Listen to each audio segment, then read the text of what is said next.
ने कुछ समय के लिए घर वाले मेरे they had come to visit me in 2019 when I was living in Mumbai for a brief while. And मेरे घर के पास ही I was living in Turner Road, Bandra at that point. तो एक आयुर्वेदिक क्लिनिक था. This very markety lady used to run it. Yeah. And they got infatuated. They're like हम सब Ayurvedic consultation लेते हैं.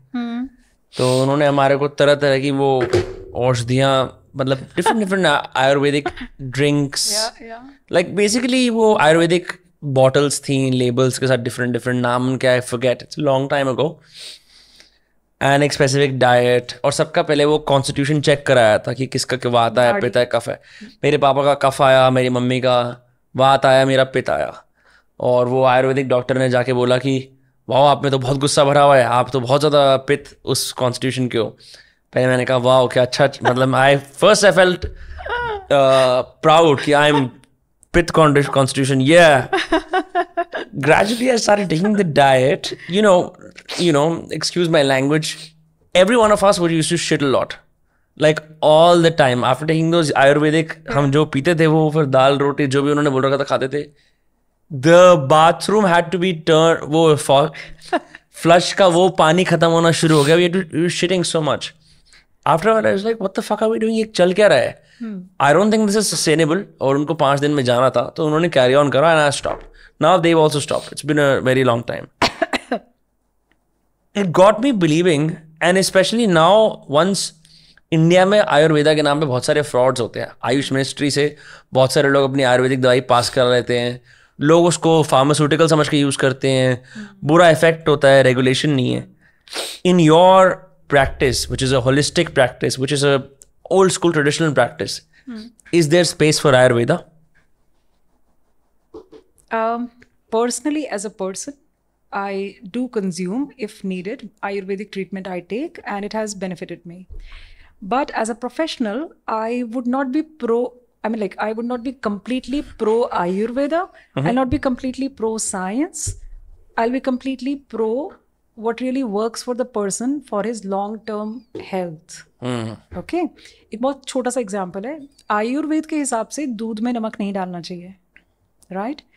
I recently went to Kashmir and वहाँ पे breakfast में क्या लेते हैं? नून चाय. हाँ. नून चाय, ग्रीन टी लीव्स, उसमें दूध डाल के नमक. And the locals told me कि this is their staple, girda and noon chai. जैसे इटली में खाते हैं क्रोसॉन एंड कॉफ़ी, उनका गिरदा और नून चाय.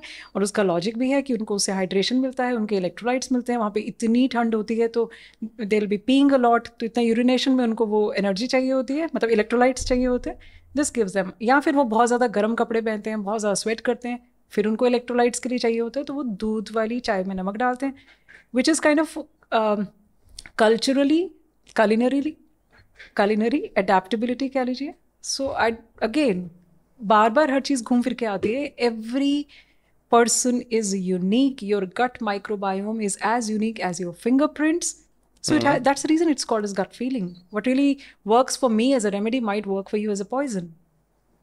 फिर then how do you answer the fact कि मैं Google पे सर्च करूँ foods for improving gut health? Yeah. Sauerkraut बोलते हैं? I don't know how to say it. दही, probiotics.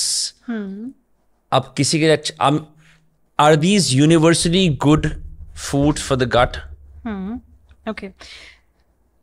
See, this is where the wisdom comes ना, जो हमारे थोड़े से ट्रेडिशनल कल्चरल नवरात्रे क्यों आते हैं, सर्दी से गर्मी में जब फास्ट रखे जाते हैं. कमिंग टू दिस क्वेश्चन कि मैं जब गूगल पे सर्च करता हूँ तो फूड फॉर गट हेल्थ, अगर मेरी गट हेल्थ ठीक है तो मुझे एक्स्ट्रा कुछ टॉप अप करने की ज़रूरत नहीं है. ओके. देन अगर मेरी गट हेल्थ ठीक नहीं है, for example the person is feeling perpetually, उसको ब्लोटेड लग रहा है, तो अब ब्लोटेड लग रहा है तो स्ट्रेट अवे गूगल पे सर्च करके आपने प्रोबायोटिक ले लिया, वेयर इन आपके गट माइक्रोबायोम में प्रोबायोटिक की ज़रूरत नहीं थी. Dude, you were just not sleeping well, that's the reason you were bloated. So lack of sleep causes this bloating? Yes. हम sleep पे भी एक पूरा question कर सकते हैं. So lack of sleep, yes, can cause bloating and would cause bloating.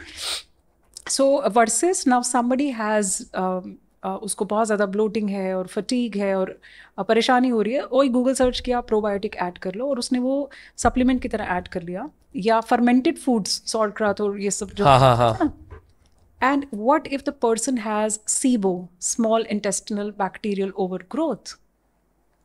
वो तो आपका ऑलरेडी फर्मेंटेड ओवरग्रोथ है, तो उसमें आप फर्मेंटेड फूड क्यों खाओगे, ओवरडू क्यों करोगे? तो इसीलिए तो कांजी जब हम बनाते हैं वो ब्लैक कैरेट्स वाली, वो हम फरवरी मार्च वगैरह में बनाते हैं, क्योंकि वो उस टाइम पे सीजनल चेंजेस है। नहीं, कांजी क्या होता है? I am hearing this for the first time. Kanji होती है गाजर को या बीटरूट को फर्मेंट कर दिया जाता है, उसमें पानी, राई वगैरह डाल के, नमक डाल के, we keep it for 2-3 days, तो वो उसी में फर्मेंट हो जाता है। तो that is we take it at that time. It's not that हम all through the year हम वही थोड़ी पीते रहते हैं। तो जैसे अब एज आई सेड कि फास्ट्स आते हैं या कुछ कल्चरली जो चीज़ें चेंज होती हैं, वो इसलिए भी होती हैं कि थोड़ा सा आप कुछ जो छोटे अमाउंट में चीज़ वापस लानी है उसको आप ओवरडू क्यों कर रहे हैं? और सेल्फ डायग्नोसिस मत करिए, इनके कोई ब्लड टेस्ट, कोई अल्ट्रासाउंड नहीं होते। You need to see a professional and who is in sync with what you are trying to explain your symptoms and everything.